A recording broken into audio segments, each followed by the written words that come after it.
Hi everybody, এই ভিডিওতে তোমাদের আমি ইন্ডিয়ান কনস্টিটিউশন যে সাবজেক্টটা আছে বিসিএস সেকেন্ড সেমে তার ইম্পর্টেন্ট কোয়েশ্চেন নিয়ে আসি। এই সাবজেক্টটা কিন্তু খুব সিম্পল সাবজেক্ট।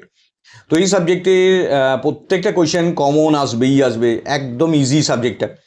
তো আমি এখানে যে কোয়েশ্চেনসগুলো দিচ্ছি সেটা আগে থেকে প্রিপারেশন করো এবং থিওরিটিক্যালি লিখে নাও কোয়েশ্চেন অ্যান্সারগুলো, প্রপার অ্যান্সার লেখো, তাহলে কিন্তু বেশি মার্কস পাবে। যেহেতু থিওরি পেপার এবং কমন কোয়েশ্চেন আসে, আমি এই ভিডিওতে 10টা মাত্র কোয়েশ্চেন দেবো। এই সাবজেক্টটা আগে থেকে রেডি করে নাও, পুরোটা ইজি কোয়েশ্চেনটা, সাবজেক্টটাও একদম simple.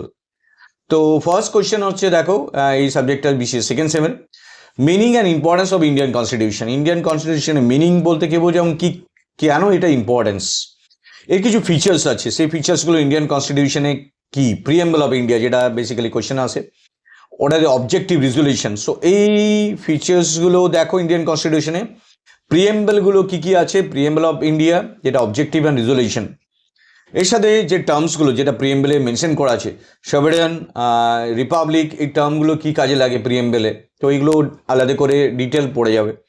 Analyse the how the term socialist and secular reflect Indian commitment of social justice and religious equality. তো এই যে কোয়েশ্চেন্সগুলো আছে, this are the important questions, যেটা কোয়েশ্চেন নাম্বার 1 ডেফিনেটলি দেখতেই হবে। না, কোয়েশ্চেন নাম্বার 2 দেখো, একদম 10টা কোয়েশ্চেন আছে, একদম প্রত্যেকটা কোয়েশ্চেন খাতায় লিখে নাও, ভিডিওটা স্কিপ না করে প্রত্যেকটা জিনিস লিখে নাও। Fundamental right and duties and their interpretation of Indian constitution. Indian constitution থেকে আমাদের কি কি ফান্ডামেন্টাল ডিউটিস দিয়েছে অ্যান্ড ফান্ডামেন্টাল রাইটস দিয়েছে, সেই ফান্ডামেন্টাল রাইটসগুলো কি কি সেগুলো ডিটেল দেখতে হবে। এটা কিন্তু 15 নম্বর কোয়েশ্চেন, তার মধ্যে থেকে আলাদা করে কোয়েশ্চেন আসে ফান্ডামেন্টাল রাইটগুলো, যে ইন্ডিয়ান কনস্টিটিউশনে ইন্ডিপেন্ডেন্সের পর ফান্ডামেন্টাল রাইটসগুলোকে ঠিকঠাক মেনটেন হয়েছে কি হয়নি, কোথায় কোথায় প্রবলেম আছে, কী কী ধরনের ফান্ডামেন্টাল রাইট আমাদের জানার দরকার, সেইগুলো এটা জানতে হবে। খুব ইম্পর্টেন্ট কোয়েশ্চেন ফান্ডামেন্টাল রাইটটা। তো next question, describe freedom and democracy in term of in your words with illustration. Freedom and democracy বলতে কী বোঝো সেটা তোমার ওয়ার্ডে লিখতে হবে, এটা একটা বড় কোয়েশ্চেন। এবং ডিসক্রাইব স্টেট পলিসি প্রিন্সিপাল। একটা স্টেট মানে ধরো পশ্চিমবঙ্গে একটা স্টেট, বিভিন্ন ডিস্ট্রিক্ট স্টেট আছে, ডিস্ট্রিক্ট আছে। তো প্রথমে কান্ট্রি, তারপর আন্ডার স্টেট, তারপরে ডিস্ট্রিক্ট, তারপর আস্তে আস্তে ডাউনে নামছে। তো এই স্টেট পলিসিস কি হয়, তার বেসিক প্রিন্সিপালসগুলো কি, এটা একটা বড় কোয়েশ্চেন হিসেবে আসে। তো আমি কোয়েশ্চেন নাম্বার 2 কভার আপ করে গেলাম। নাও কোয়েশ্চেন নাম্বার 3তে আসছি, দেখো write a note on constitutional values and features of. দেখো ফিচার্সটা অলরেডি দিয়েছিলাম, তার সাথে কনস্টিটিউশনাল ভ্যালুসটা অ্যাড করে এটা একটা বড় কোয়েশ্চেন আসে। মনে রাখবে সবকটা কিন্তু বড় কোয়েশ্চেন, এটা 5 আইদার 10 মার্কসের question. Write the significance directive of Indian constitution. Indian কনস্টিটিউশনে কী কী ডাইরেক্টিভ দেওয়া আছে সেগুলো কি। Explain the responsibilities of vice president as the chairperson of Rajya Sabha. Vice president রাজ্যসভার চেয়ারপারসন হিসেবে কী কাজ করে, কী কী রেসপন্সিবিলিটিস তার উপর দেওয়া থাকে। Analyse the impact of vice president position of legislative proceeding. Legislative প্রসিডিংয়ে ভাইস প্রেসিডেন্ট কী কাজে করে, সেই কাজগুলো এক্সপ্লেন করতে হবে। Next question, question number 4, describe the structure of union, Indian union. এটা আসবেই কোয়েশ্চেনটা, structure of Indian union. Lok Sabha Rajya Sabha বলতে কি বোঝো, তার ফাংশনালিটিস এবং তার কনসেপ্টটা কি, মেম্বার্স কারা হতে পারে, কীভাবে কাজ করে, তা সেইগুলো। Role and function of election commission আসবে এই কোয়েশ্চেনটা। এবং প্রেসিডেন্সের কাজগুলো কিন্তু দেখো, এই কোয়েশ্চেনটাও খুবই ইম্পর্টেন্ট কোয়েশ্চেন, এটা আমি অ্যাড করলাম এখানে কোয়েশ্চেন নাম্বার 4 এর সাথে।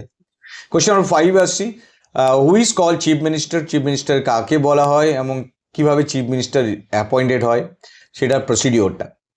হোয়াট ইজ প্রিএম্বল, এটা অলরেডি দিয়েছি প্রিএম্বল কোয়েশ্চেনটা, এখানে আর একটু ফরম্যাটটা কোয়েশ্চেনটা আলাদা। Is it A part of constitution, can it be use for the interpretation of the constitution, explain. ওই সেমভাবেই কোয়েশ্চেন, যেটা প্রিএম্বলটা দেখে যাও সেমভাবে কোয়েশ্চেনটা ঘুরিয়ে দিয়েছি, কিন্তু অ্যান্সারটা ঘুরিয়ে সেম।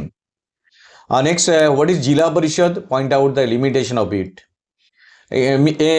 মিউনিসিপ্যাল কর্পোরেশন যেটা খুব ইম্পর্টেন্ট, তার কাজ কী, তার ডিউটিস, রেসপন্সিবিলিটিস, স্ট্রাকচার, সেটা next question number 5-এ।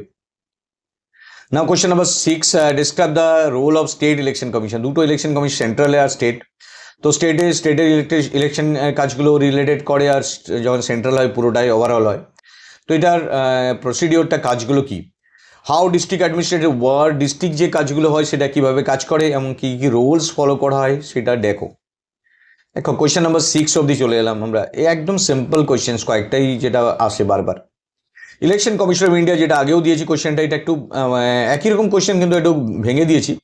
Explain the election commission of India, composition, powers, function and electoral process. কীভাবে যেটা কমিশন, ইলেকশন কমিশন, সে কীভাবে ইলেকট্রাল প্রসেসটা করে তার স্টেপগুলো দিতে হবে এখানে।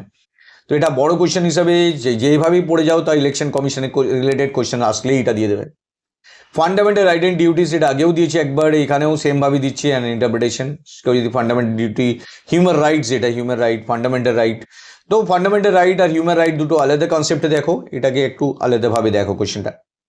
Discuss the relationship between governor and chief minister. Chief minister governor কীভাবে ফাংশনিটিস করে, একে অপরের সাথে কীভাবে রিলেটেড আছে একটা স্টেটের জন্য, সেটা ডিসক্রাইব করতে হবে।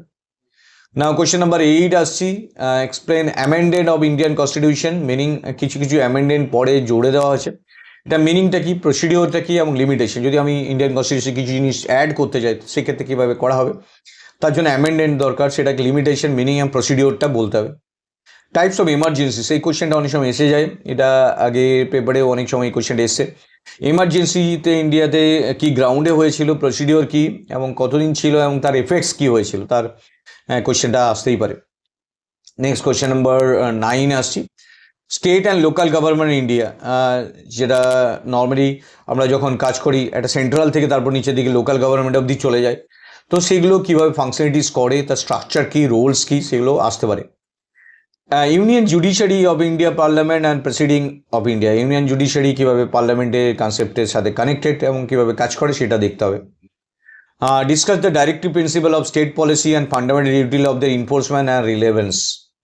স্টেটস পলিসি ডাইরেক্টিভ প্রিন্সিপাল কী হতে পারে, সেইগুলো তার ডিউটিস কী হতে পারে, তার রিলেভেন্স কী হতে পারে, সেটা পড়ো।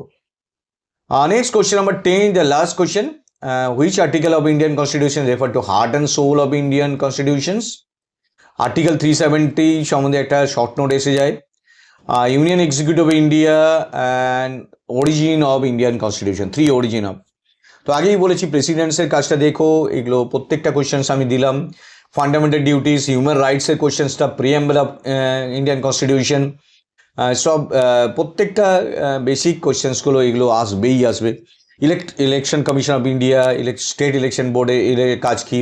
তো এই তো ওভারঅল কোয়েশ্চেন, 10টা কোয়েশ্চেন আছে। তো 10টা কোয়েশ্চেন ডেফিনেটলি তোমরা একবার ভালো করে লিখে নাও, এটা আগে পড়ে নাও, পরীক্ষার 2 দিন আগে ছুটি থাকবে তারপর পড়বে, তাতে কী হবে, নাম্বার ভালো আসবে না এবং একদম টু দি পয়েন্টে লিখতে পারবে না। সো এই ভিডিওতে আমি তোমাদের ইন্ডিয়ান কনস্টিটিউশনে বিসিএস সেকেন্ড সেমের ইম্পর্টেন্ট কোয়েশ্চেনগুলো দিলাম। বন্ধুবান্ধবদের চ্যানেলটা শেয়ার করো, ম্যাক্সিমাম নাম্বার স্টুডেন্ট পেলে তাদের কাজে লাগবে। So thank you very much for watching this video, share and subscribe it. Thank you.